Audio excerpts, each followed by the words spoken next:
हाय viewers, अस्सलाम वालेकुम। Free education channel की तरफ से मैं हूं अशफाक अहमद। आज की इस वीडियो में हम लोग डिस्कस करेंगे 1973 के कॉन्स्टिट्यूशन को, 1973 के आइन को। 1956 और 1962 के कॉन्स्टिट्यूशन की तरह इसकी बेस भी जो है वो करारदाद मकासद को बनाया गया।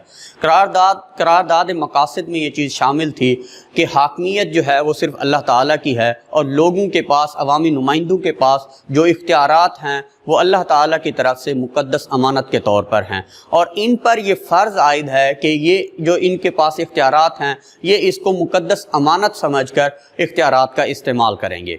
लेकिन फिर बाद में 1985 में जो करारदाद मकासद के जो पॉइंट्स थे उनको 1973 के कॉन्स्टिट्यूशन में मुकम्मल तौर पर जो है वो इन किया गया, उनको इम्प्लीमेंट किया गया। अब हम देखते हैं कि 1973 के कॉन्स्टिट्यूशन के कुछ फीचर्स हैं, कुछ एस्पेक्ट्स हैं, उनको हम वन बाय वन डिस्कस करते हैं। सबसे पहला जो इसका पॉइंट है वो तो ये है कि तहरीरी आइन ये एक रिटन कॉन्स्टिट्यूशन को रिप्रेजेंट करता है। इसमें 280 दफ़ात हैं, इसमें 12 हिस्से हैं और ये 6 गोशवारों पर मुश्तमिल एक आइन बनाया गया था। इसके बाद इसका दूसरा जो पॉइंट है कि ये एक वफाकी आइन है, यानी कि पाकिस्तान जो है वो वफाकी मुमलिकत होगा।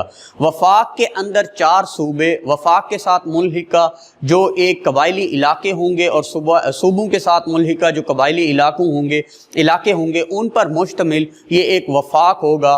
वफाकी मुमलिकत पाकिस्तान को रिप्रेजेंट करेगा। इसके बाद इसका तीसरा जो पॉइंट था वो ये था कि पार्लिमानी आइन, ये एक पार्लियामेंट्री कॉन्स्टिट्यूशन होगा। पार्लियामेंट्री और प्रेसिडेंशियल कॉन्स्टिट्यूशन में फ़र्क होता है। पार्लियामेंट्री में ये होता है कि ये जो सरबराह मुमलिकत होता है वो सदर होता है, लेकिन जो हुकूमत का सरबराह होता है वो प्राइम मिनिस्टर को बनाया जाता है। प्राइम मिनिस्टर को जो है वो वफाकी असम्बली जो है वो मुंतखब करती है, लेकिन प्रेसिडेंशियल जो सदर हैं उनको पाकिस्तान के अंदर सेनेट, कौमी असम्बली और 4 सूबाई असम्बलियाँ मिलकर जो है वो सदर को मुंतखब करती हैं। वज़ीर आज़म जो होता है वो काबीना बनाता है और कौमी असम्बली में वो जवाबदेह होता है, लेकिन जो एक सदारती जो निज़ाम होता है, जो एक प्रेसिडेंशियल कॉन्स्टिट्यूशन होता है, उसमें जो है वो सदर के पास तमाम तर इख्तियारात होते हैं। इसके बाद ये जो पाकिस्तान का 1973 का कॉन्स्टिट्यूशन था उसमें ये चीज़ शामिल थी कि ये जो हमारा कॉन्स्टिट्यूशन होगा ये एक बाय सिमिलर लेजिस्लेचर को जो है वो रिप्रेजेंट करेगा। इसमें 2 ऐवान होंगे, एक ऐवान बाला होगा और दूसरा ऐवान ज़ेरी। ऐवान बाला सेनेट को रिप्रेजेंट करेगा और ऐवान ज़ेरी जो होगा वो कौमी असम्बली को रिप्रेजेंट करेगा। ऐवान बाला यानी कि सेनेट के लिए 104 मसावी, जो तमाम सूबे थे उनको मसावी हकूक़ दिए गए और मसावी हकूक़ की बराबरी की सतह पर इनको 104 सीट्स जो थी सेनेट में मुख्तस की गई। इसी तरह कौमी असम्बली की जो भी सीट्स थी उनको 342 रखा गया। इन दोनों को मिलाकर जो मजलिस शूरा की तादाद बनाई गई वो 446 थी। सेनेट को एक परमानेंट बॉडी के तौर पर इख्तियार किया गया और कौमी असम्बली जो थी उसमें 5 साल का टेन्योर था, जो 5 साल के बाद इसके इलेक्शन के बाद इनको फिर जो है वो असम्बली में आते हैं लोग। इसके बाद जो 5वां पॉइंट है वो कौमी ज़बान के बारे में ये तय पाया गया कि उर्दू को कौमी ज़बान करार दिया गया, लेकिन 15 साल के लिए इंग्लिश को बतौर सरकारी ज़बान इस्तेमाल किया गया। लेकिन ये बात तय पाई कि 15 साल के बाद उर्दू को सरकारी ज़बान के तौर पर इस्तेमाल किया जाएगा। बट अनफॉर्चुनेटली आज तक उर्दू को सरकारी ज़बान के तौर पर इस्तेमाल नहीं किया गया। इसका जो छठा पॉइंट है वो ये कि ये एक ऐसा कॉन्स्टिट्यूशन है जो सेमी रिजिड कॉन्स्टिट्यूशन है।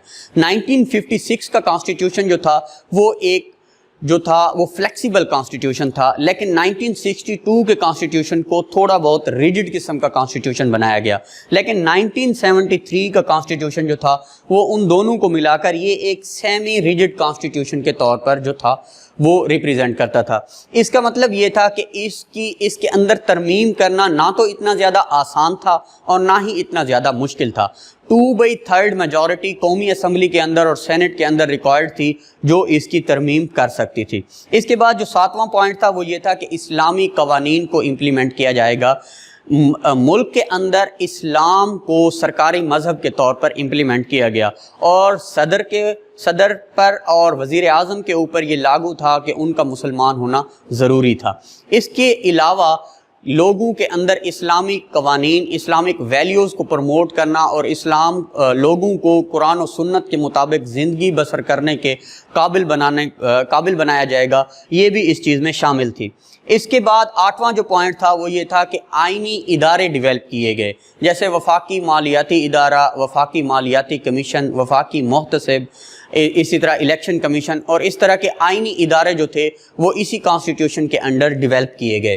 اس کا جو 9واں پوائنٹ تھا وہ یہ تھا کہ لوگوں کے جو بنیادی حقوق ہیں ان کا تحفظ کیا جائے گا، ان کی freedom of movement, freedom of speech, freedom of association, freedom of expression, ان کے جو جتنے بھی تمام بنیادی حقوق ہیں ان کے حقوق کا تحفظ کیا جائے گا اور بنیادی حقوق کو بھی ڈیفائن کیا گیا۔ اس کے بعد جو لاسٹ پوائنٹ تھا کہ جوڈیشری جو ہے وہ ایک انڈیپینڈنٹ انسٹیٹیوشن کے طور پر کام کرے گی، ججوں کے لیے معقول معاوضے کا انتظام کیا گیا اور جوڈیشری کو ایک انڈیپینڈنٹ انسٹیٹیوشن کے طور پر قبول کیا گیا کہ جوڈیشری جو ہے وہ انڈیپینڈنٹ انسٹیٹیوشن کے طور پر کام کرے گی۔ Thank you so much.